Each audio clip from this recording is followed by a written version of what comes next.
No! The COVID-19 vaccine is always free of cost. You can visit pharmacies, community health centers, and other health providers in your neighborhood. And now for the lightning round. Did you know? The Delta variant of COVID is a mutation that has health experts worried because it's twice as contagious. Then for our finale. Did you know? The best way to protect yourself from the COVID Delta variant is to get fully vaccinated. Get your vaccine today. Find out more at kingcounty.gov/vaccine. Did you know? This is Big Poppy, host of Jazz from the Cabinets. Join me each week for a listening tour of the first century of jazz, an eclectic mix of Dixieland, big band, cool jazz, bebop, contemporary jazz, world jazz, all jazz in all forms. That's Jazz from the Cabinets with Big Poppy on Rainier Avenue Radio, streaming worldwide on rainierAvenueRadio.world. This is your Rainier Avenue Radio.world community update on free online exercise classes. The YMCA of Pierce and Kitsap counties has launched more than 60 free online exercise classes and youth programs to support the health and well-being of the community. Classes include boot camp, yoga, weightlifting, boxing, tai chi, and more. Find classes at ymca360.org. No membership is needed to access these classes at ymca360.org. Hi, it's your favorite Rainier Avenue radio host from the Clean Greens Living Live show. It's Queen Bree and Robin T. Our show is live every Thursday at 3:30 p.m. Pacific Standard Time with topics ranging from life on the farm, health and wellness, and race and social justice. We feature guests each week with expertise in activism, entrepreneurship, healing, and food justice. So come join your girls live every Thursdays at 3:30 p.m. Pacific Standard Time on the Clean Greens Living Live show. You can even call in and be a part of the show. See you then. If you or a family member are 55 or over and need nursing home level care, but want to keep living where you are, check out Providence Elder Place PACE. This program offers healthcare, housing, transportation, and recreational activities. There are no co-pays or deductibles, and it's covered through Medicare and Medicaid. Providence Elder Place PACE works to keep you healthy and in your home. Call 206-320-5325 or visit providence.org Elder Place. Providence.org Elder Place. Rainier Avenue Radio, your community radio station will provide you with more information. Rainier Avenue Radio.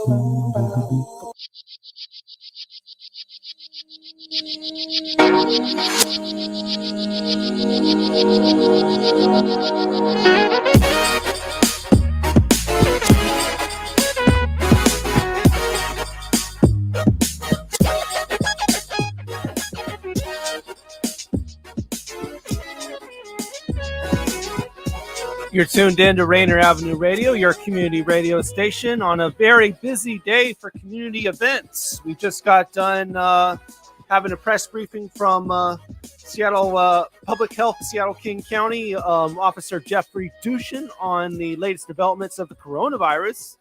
And momentarily, we're going to take you to the Manchester Arms Apartments for a press briefing on the Affordable Energy Coalition's recent study published by Oxford Economics on the effects of Seattle City Council's gas ban. So we'll be taking you there live momentarily when the press briefing starts. So stay with us on your community radio station, Rainier Avenue Radio. Thank you for tuning in. And if you're a basketball fan, our basketball coverage will be starting this Friday in addition of Seattle Academy's annual Basketball Mania. We'll be broadcasting the girls and the boys game. The girls game is at 6:30 and the boys game's at 8. Both of their opponents will be Cedar Park Christian School. You can check that out live this Friday, 6:30 for the girls, 8 p.m. for the boys.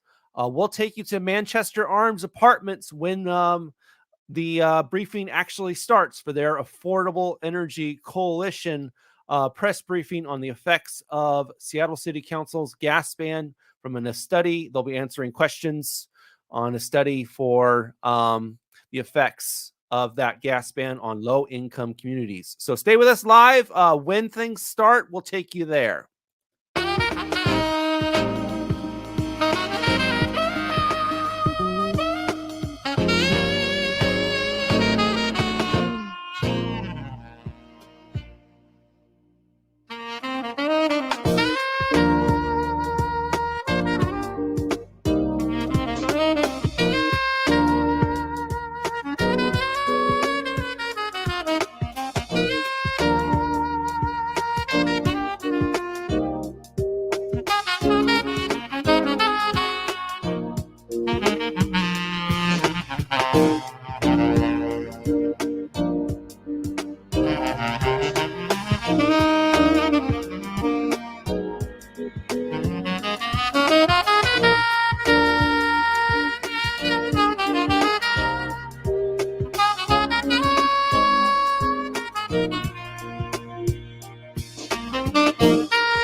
Hello, Discover Card here to explain our cashback match. We match all of the cashback you earn at the end of your first year, automatically. It's that simple. Discover, exceptionally common sense. Learn more at discover.com. The world has waited.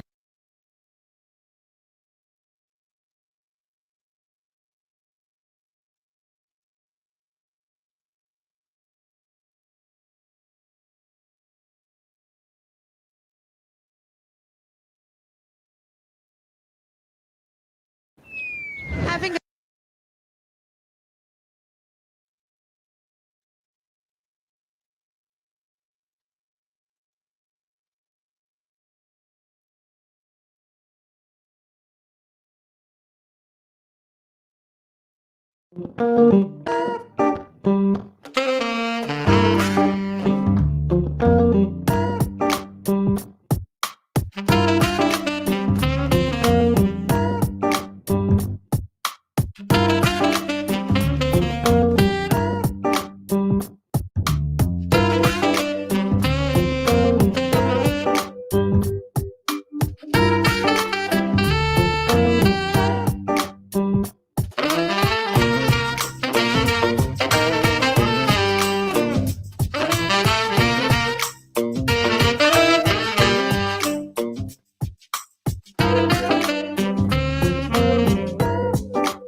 that transition to this new economy will have on the citizens.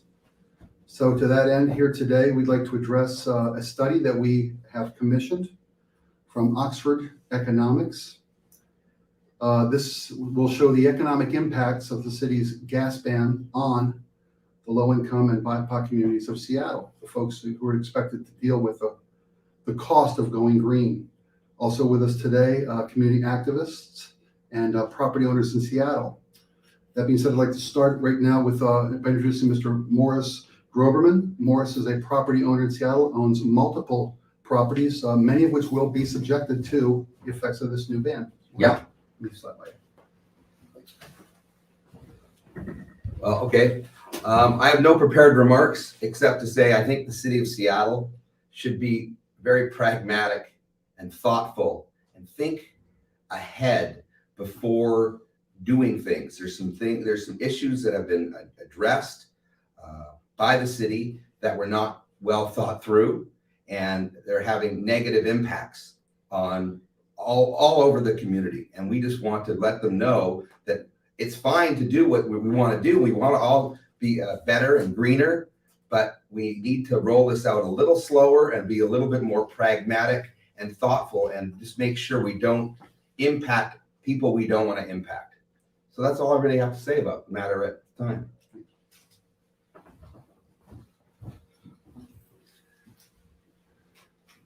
I want to point out that about a third of Seattle's power usage for areas, area heating and water heating, comes from natural gas. And the city's just elimination of natural gas is going to force those customers to then rely on the hydroelectric grid the city uses for its power source. Now, the hydroelectric grid for power comes, of course, from the dams located on the Columbia River. There's been a multi-decade attempt to try to eliminate some of those dams in response to lost fish populations. Eliminating the use of gas is going to eliminate the possibility of losing those dams. So this has environmental impacts well beyond carbon emissions that gas heating and produces. The study that was commissioned was from Oxford Economics. They're one of the world's leading research institutes. And here to explain the numbers that we have found about the economic impact of this gas ban is Mr. Hamilton Galloway.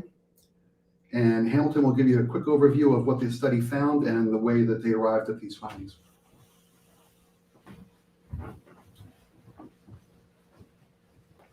Great, thank you, Spike. It's a pleasure to be here today to talk a little bit about the findings and the study that we undertook here at Oxford Economics.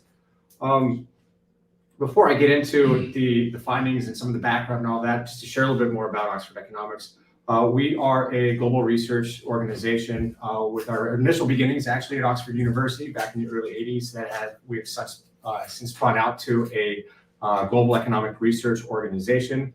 One of the things that we pride ourselves in Oxford Economics is our commitment to doing robust and quantitatively driven economic analysis with the idea that data, information, and good economic modeling will really help to shed new light and perspectives on any type of economic phenomenon, whether it's a regulation or a mandate or any changes or shifts in the economic environment, and how that's going to impact society, how that's going to impact businesses, how that's going to impact people in general. And so any work that we undertake, we have a very high bar of academic rigor that we ultimately hold ourselves to. With that being said, a little bit of background on this study. This is an independent research project that was produced by Oxford Economics. It was made possible by the Affordable Energy Coalition. And our real objective here was to actually evaluate the likely economic and socioeconomic implications of a natural gas ban for new commercial and multifamily, multi-story residential building in Seattle. There are a few additional nuances that are captured within this mandate that I'll cover a little bit later on in the slides. But this culminates into a very dense, thoughtful narrative and kind of visually appealing report that people would be welcome to review. Within this report, we actually do provide a lot of the context of the economic theory, the economic modeling, as well as the methodology that we undertook at Oxford Economics in order to complete this study. So starting out, one thing to just note is new regulations can be disruptive in ways that policymakers maybe do not fully anticipate. I'm going to move this over so it's in your photo. Thanks, Hamilton. Absolutely. So one of the things that the Seattle mandate itself is really a starting point. Seattle and the state of Washington have a goal of reaching net zero carbon emissions by 2050 for, I believe, the state, 2040 for the city of Seattle. And that was a fairly recent escalation of their time frame. In order to do that, though, you have to remove carbon emissions from everything within the city of Seattle, not just building, but all the transportation systems and all of that kind of stuff too. What we are ultimately looking at here is for the building side of things, is fundamentally changing that heating equipment requirement, and just new construction alone has long-term economic and social consequences as the Seattle economy has to adapt to these new building mandates. In order to do this, we at Oxford Economics looked at a number of different perspectives, both on the cost side, on the residential and commercial side, as well as the low income and BIPOC community side. But on the cost side, we're not just looking at the initial cost of more expensive equipment. We're looking at the cost of maintaining that equipment, as well as the cost of operating that equipment. So we were taking into account kind of a fuller measure of the cost implications for both households and for businesses in the commercial side across the Seattle economy.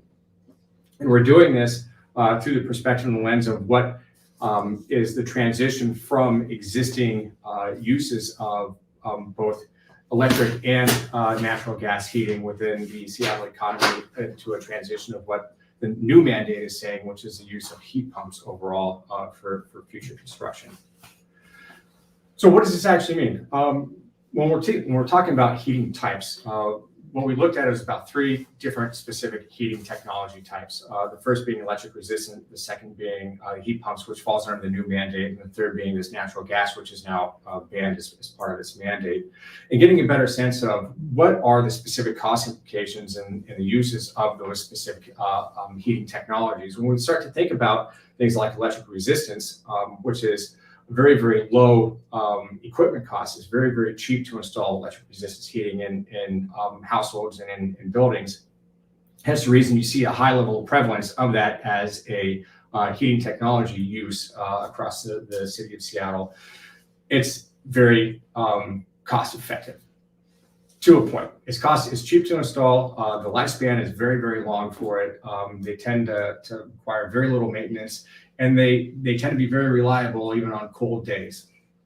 However, as you start to heat more or as temperatures drop, you need to use more of that electricity in order to heat your home or heat your business, the operational costs tend to go up.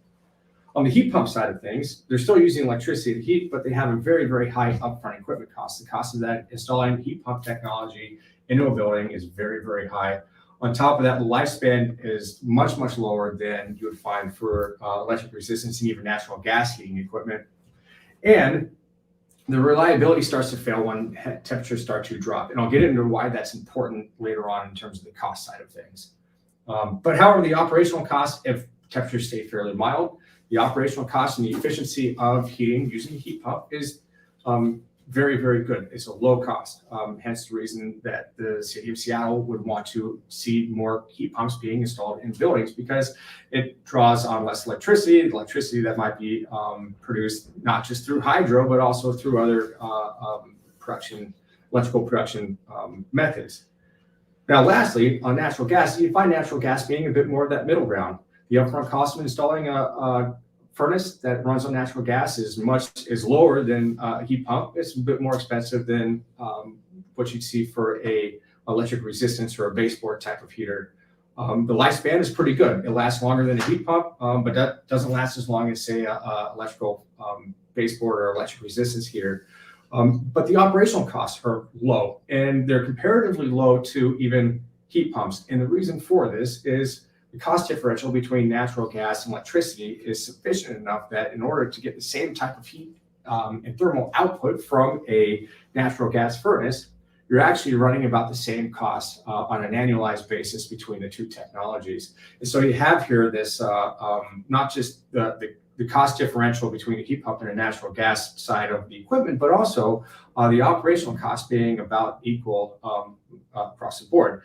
Now, there are some other additional advantages to having just more options as consumers and as builders to install the technology that's going to be the best and most efficient for that building. And that gets a little bit more to the policy side and what's maybe more useful and cost effective for consumers and businesses across the board. Now, there's one other additional consideration that I want to just call attention to here. And I was alluding to this in the previous slide. Heat pump efficiency varies as outdoor temperatures change. So when you start to get low temperatures, as we're starting to feel now, and as creeping into the winter months, as temperatures drop, the efficiency of a heat pump starts to fail, and anything that starts to go below 30 degrees Fahrenheit starts to see a need for backup heat in order to heat the home or heat a business, because the heat pump is not going to produce an efficient and sufficient amount of heat in order to heat a location, heat a space. Now, with that, Seattle's ban on natural gas also applies to electric resistance heating as well, except for in the case of backup heat. So that's something to keep in mind is backup heat for electric resistance can be used in lieu of heat pumps that are ultimately failing. But this has a bit of a catch-22, requiring all buildings to use inefficient electric resistance as a backup heat to heat pump failure creates this vulnerability within the power grid. And since power demand will spike on the coldest days and coldest nights during the winter months, this is happening exactly when alternative sources of sustainable energy like solar and wind are usually at their least productive. And so that power needs to come from somewhere. It's worth noting that there are technologies out there that produce low temperature heat pumps. However, there are some fundamental concerns about that very new technology in terms of the cost, much more expensive than the traditional heat pumps, as well as some safety concerns and just that emerging technology hasn't really hit the mainstream in a cost-effective way. So what does this all mean? What are the cost implications of a natural gas ban? As you can see from my slide and from the earlier poster, the impact on households within the Seattle area is about $49 million on an annualized basis for new construction, new apartment and new building construction. Not a huge, in terms of the scale of all impacts, not a huge impact, but we're talking about a very, very small impact, a very, very small perspective of new buildings in the entire landscape of the Seattle building, commercial and residential infrastructure. But as we also mentioned, Seattle is starting out by pushing for a net zero economy, net zero emission economy by 2040, which means you can't just stop and end at new construction. You have to decarbonize everything. And so this is merely a first step in a multi-step process in order to achieve that net zero target. And one of the things that we do in this study is we look at a next series of scenarios of what this actually means to escalate on just the building side as well as the retrofit and conversion side of things, as the city would need to be pushing toward a net zero economy. So looking at this, a second scenario of just an expanded ban where you would require all new residential construction to install electric heat pumps, you end up with an additional or a cost of $61 million on an annualized basis over a 15-year period. We're choosing a 15-year period just for context because we've kind of estimated that to be the average life cycle of a heat pump that would be installed. It might vary above and below that, but 15 years is a nice round number. But when you get into the retrofitting side, think of all the buildings in Seattle, the ones that are running on electric resistance that don't have heat pumps installed, the ones that are running on natural gas furnaces. The cost of retrofitting, putting in new piping, installing all of that equipment as the life cycle of the existing equipment starts to run out, you end up with a whopping $356 million on an annualized basis that has to be absorbed somewhere within the economy on the residential and commercial side. So a brief note just on the water heater side. The ban also applies to water heaters. We did not spend as much time on the water heater side within the study, although there is a nice little discussion within the report. Part of the reason we didn't dive into this as much is because there's a lot of additional variables to take into consideration that were just very hard to really wrap into the overall analysis. We focused more on air temperatures rather than water temperatures. But I will just say within the report, it's worth a quick review that, for the actual water usage of households within the Seattle area, gas is much more efficient and more cost effective for the average usage of waters, which is about, and a heating usage, which is about 10 million British thermal units of heat that's being produced in a water heater. Gas tends to still be much more cost effective than a heat pump water heater. So now we get a better sense of at least understanding what that high level view, that initial impact on households, new buildings, new commercial buildings is being from an overarching standpoint. What does this actually mean for the individual household, those who are occupying new units and new households within the Seattle economy? One of the things we find within the study is about the average increase to the cost of living for an individual household within Seattle that's moving into those new apartments that are subjected to the new mandates is about $587 a year. For the average household in the Seattle area, it's not very much. It's a fairly small drop in the bucket. The reason for that is the median household earnings and income within the Seattle area is about $102,000 a year. So you end up about 0.5% of annual income ends up having to be dedicated to cover those additional costs of operating, the cost of that equipment, all of that kind of stuff that is going to ultimately trickle down to the users of that equipment have to be shouldering the burden of that cost. However, 39% of new households that are moving into these new apartments earn less than $50,000 a year. Now, this is a much higher percentage in terms of their annual income that has to be dedicated to cover these additional costs that are being subjected to the mandate. And this becomes a bit more of a challenge because that same 30% of households that are making less than $50,000 a year, more than half of those tend to be part of the BIPOC community. So 56%, for example, 56% of households that are Black are less than $50,000 a year, and compare that to about 24% of households that are white earning the same amount. So there's a fundamental challenge that the city and the residents are faced with in terms of the distribution and the shouldering of those additional costs to communities of color, as well as the communities that are more vulnerable to increases in their household costs. On top of that, one of the things we do actually assume within our study here is consumers are rational. So if your cost of living is going to go up and you are not making as much money, and and you're living maybe paycheck to paycheck, an increase in the cost of your living that's being mandated down is effectively acting like a tax on your household, on your affordable housing. And ultimately, you might opt to be moving and relocating to other structures, other houses, and other units that have a lower cost of operating heat and a lower cost of living. And a lot of these end up being those same households that are running on electric resistance heating or on natural gas heating.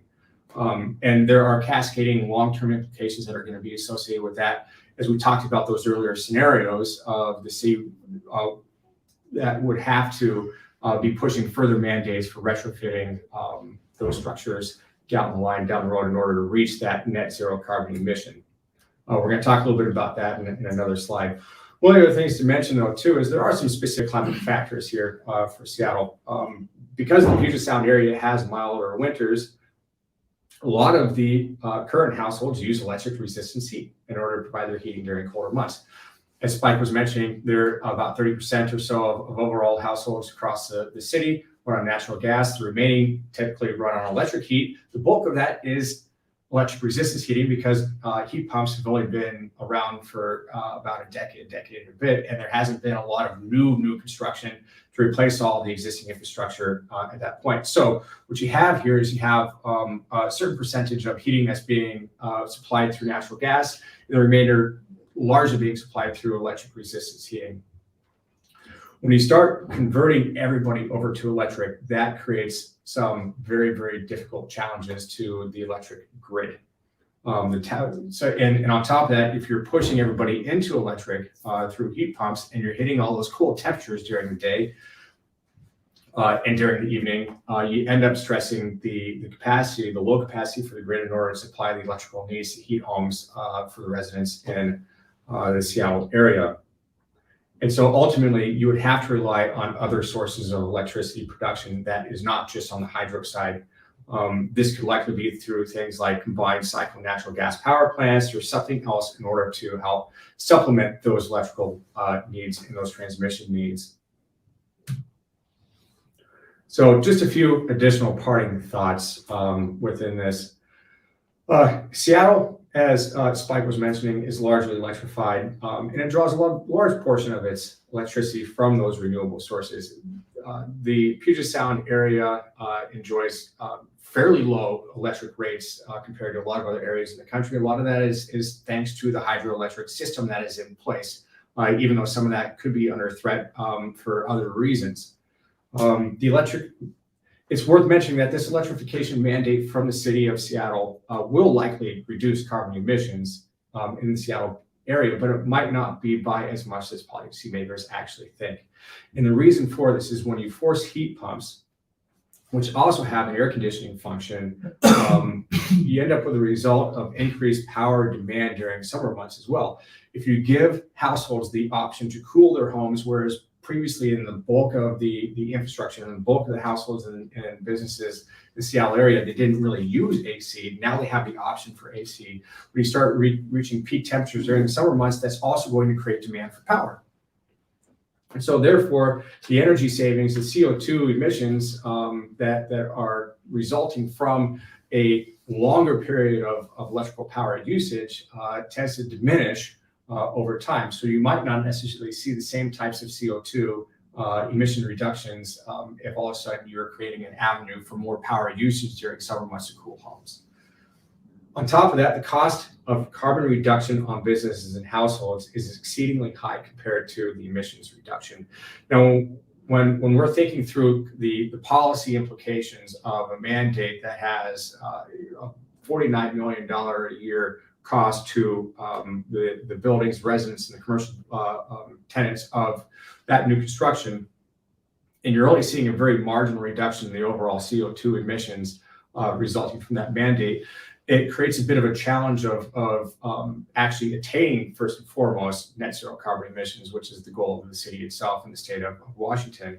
But you're also seeing maybe a challenge to how that money could have been allocated through more effective policy decision-making and priorities overall, where you could find yourself making much larger gains in reducing CO2 emissions and pushing more of a climate objective and outcome that we all, I think, would like to be able to do. We want to be environmentally friendly. We want to be smart about what energy usage and consumption and emissions we're actually producing and putting out into the atmosphere. On top of that, the BIPOC populations may disproportionately bear the brunt of the mandate by shouldering more of the natural gas infrastructure maintenance and delivery costs that was once shared more broadly across the households and residents within the city. Going back to what I was talking about earlier, lower income households, if faced with higher costs of living and operating those households, for new building, might opt to go to the older infrastructure where the cost of operating that is currently lower than what these new units are costing. However, that doesn't change the trajectory of the net zero emissions mandate and goals that the city will ultimately seek to implement. What does this mean? It means that at some point, if the city pursues this type of a mandate of net zero carbon emissions out to 2040, all buildings have to convert. And the cost of conversion, as you saw from that earlier graph, was enormously high. That is going to push the cost of that conversion and the operating costs, those higher operating costs of heat pumps, onto some of the most vulnerable portions of the population. And going back to that earlier slide of the actual distribution of the BIPOC and lower income housing within older apartment buildings, it's a much higher percent. You see over 40% of those residents currently residing in those households residing in old apartments. That number could potentially go up as they could be forced out of new apartment buildings and the older infrastructure. So with that, I'm happy to hand the reins back over to Spike to introduce our next speaker and continue on with the discussion. Thanks, Dan.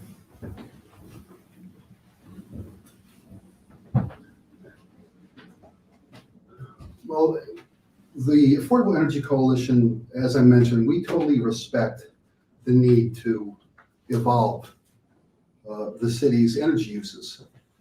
But we also want to make sure that the evolution isn't disproportionately borne by those who can least afford to take this hit.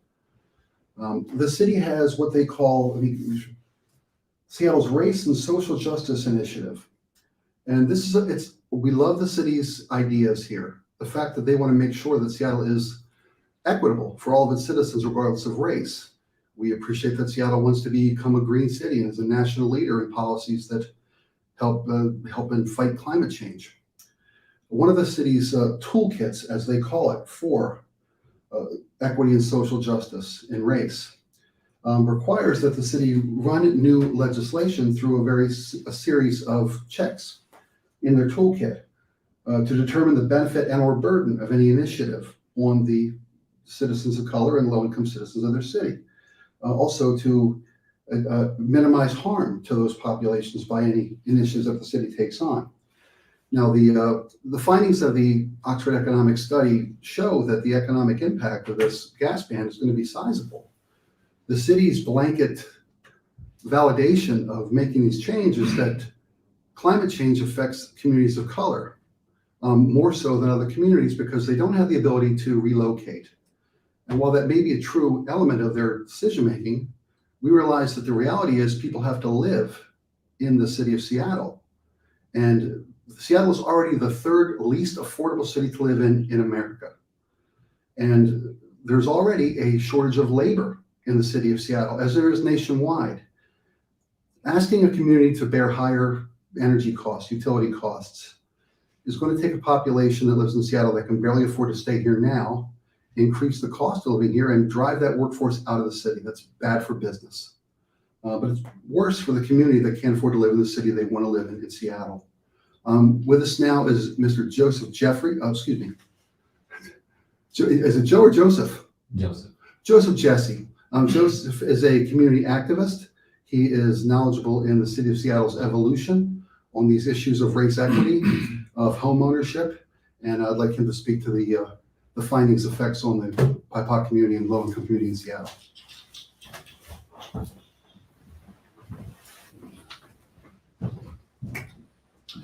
Good afternoon, everyone. My name is Joseph Jesse, Jessie. Most people forget the I. I'm here today for a number of reasons. I wear a number of different hats, and those hats are normally used to represent people in the specifically South End and Central districts, areas that I believe are going to be disproportionately affected by this gas ban. And a lot of it is due to my experience living in Seattle, being born and raised in South Seattle, working with the city of Seattle for a number of years in different capacities, whether it's creating programs to benefit the BIPOC communities, whether it's being a part volunteering for programs to help the BIPOC community, dealing with legislation, communication, verbiage with the city of Seattle for a lot of their programs. And as Spike mentioned, there was a toolkit that was created. My mother, Patricia Young, was the one, as well as a few others, who put together that toolkit. So you can understand that this issue and this matter is very important to me. It's very important to my family. And a lot of that is due to the legacy that my family has left in the city of Seattle, working to speak for the BIPOC community and those who can't speak for themselves. I remember growing up during high school, I lived in New Holly. It's a housing community in the Othello neighborhood of South Seattle. Now, when this development was built, it was an opportunity for mostly migrant families coming from all walks of life to have an opportunity to come into this country, come into this city, be able to have a foot on kind of the ground and be able to build on that through New Holly in this subsidized housing. We were fortunate enough, my mother, my sister, and myself were fortunate enough to be placed in one of these housings. And we watched the community around us grow and develop over the years. This was during the 2000s through 2005. So during that time in Seattle South End, there were a lot of new developments where there was housing, businesses, restaurants, transportation, the light rail being the main focal point for our community, and that point being promised as a way to add value to our community. And it did. The light rail came in and it added incredible value to Seattle South End and Central area, because you were able to transport from your neighborhood to downtown Seattle, wherever it is that you needed to live. Well, unfortunately, when the light rail came in, there was a number of people that were moved out because the cost of living increased. When you bring in something like a light rail in the middle of your neighborhood, things are going to go up in price, whether it's the restaurants, the rent, the programs, the need for money and funding for programs in these communities. Everything is going to go up, and nothing seemed to benefit the BIPOC community. The BIPOC community benefited by moving out of the community to find places that were cheaper and more affordable to live, because we were unable to live in those communities. So I'm speaking for a sliver of people that still remain in this community. I'm speaking for a minuscule amount of people that still live in Seattle and in these communities. And these people are often overlooked because there aren't so many of them. These people are often overlooked because there aren't opportunities for them to speak up at these meetings. I don't find it ironic that this bill was passed without really anyone knowing. All of the thought leaders in my community that I've spoken to are not surprised by the ban. They actually are for the city doing things to become more environmentally friendly, but not at the cost of the BIPOC community once again. So I am here as a representative for those people who don't know anything about this ban, have not heard anything about this ban, but are going to be affected by this ban, whether they know it or not. I am here to hold the city of Seattle accountable for the promises in Mayor Durkin's EO to help minimize the displacement of the BIPOC community and to help add benefit, whether it be financial or environmental, to the people in these communities, and not in a way that is going to displace them because they can't afford to live in the communities that Seattle so often wants to rebuild and make beautiful. Again, the problem has always been that the planning of making these neighborhoods beautiful doesn't include the people that have been living in these communities that you need to make beautiful, who have already made these communities beautiful all by themselves, but there's little to no understanding as to what makes these communities so beautiful, so unique, so special, and so different than many other communities around the surrounding areas, neighborhoods, and cities of Seattle. So I say this to the city of Seattle, I say this to Mayor Durkin, and I say this to the people that have put these policies and plans in place so quietly, so effortlessly, and without the inclusion of the BIPOC community. Things that are done in the dark always come to light. And when they do come to light, I hope you're ready for the spotlight that's going to be on you. For too many years, the city of Seattle has promised the BIPOC communities the benefits that eventually come to the city of Seattle, but when they come, we are nowhere to be found. So I am fighting for the very last few amounts of BIPOC people that live in the city of Seattle to understand that this ban is going to affect you and that we need a plan, a real plan in place to better transition the people that are going to be affected most by this ban so that they can be the ones to also benefit from the environment and these benefits that the city of Seattle is promising to this community. So if you're going to put it on paper, if you're going to put it into law, if you're going to make it a rule, please, please, please, please include the people that you place on paper in this rule, because for far too long and for too many times, we have seen the city of Seattle promise things to the BIPOC community, and they have not delivered on those promises, whether it be the next year, the following year, or the following term. So I'd just like to say, last, know what's going on in your community, ask questions, and if you don't know what's going on in your community, ask your community representatives why.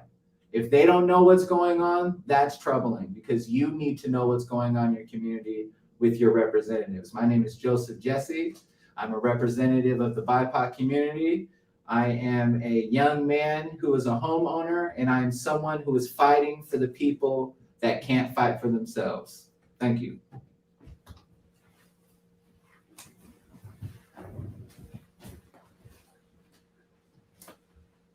Thank you, Joseph. I want to thank Morris Groverman, property owner in Seattle, for speaking with us today. I want to thank Hamilton Galloway from Oxford Economics for explaining the findings of the study. And I want to thank Joseph Jesse for speaking to the impact that this current ban and proposed further bans will have on this community. The city has countered our concerns by saying that there will be assistance provided for property owners who have to do conversions to this new greener energy. They will have a oil heat conversion tax levied against the citizens to help pay for this. But this is going to be a tremendous cost, as Hamilton was laying out for you. And the fundings they've allocated for this conversion, the assistance, nowhere near meet the demand.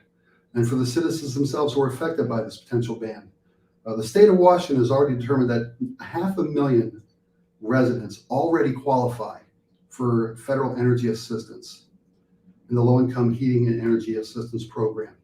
That's before the ban has any impact at all on this energy costs, and that effect is going to be to raise those costs. There's already too many people needing help for this situation to add more people to that pool of citizens in need. We're the Affordable Energy Coalition. We appreciate your time and giving us your attention. We hope that you'll get involved. AffordableEnergyCoalition.com is our website. We would love to have you join us to get information about our progress, or to help us fight this fight against these laws that are going to affect the citizens of Seattle, and breaking the city's commitment to make sure that low-income and BIPOC community is included in decision-making, and that all decisions help to benefit that community. The city has come up short on that commitment to this community, and we're going to make sure that they're aware of it, and everyone else is too. Thanks for your time. Hope to see you soon.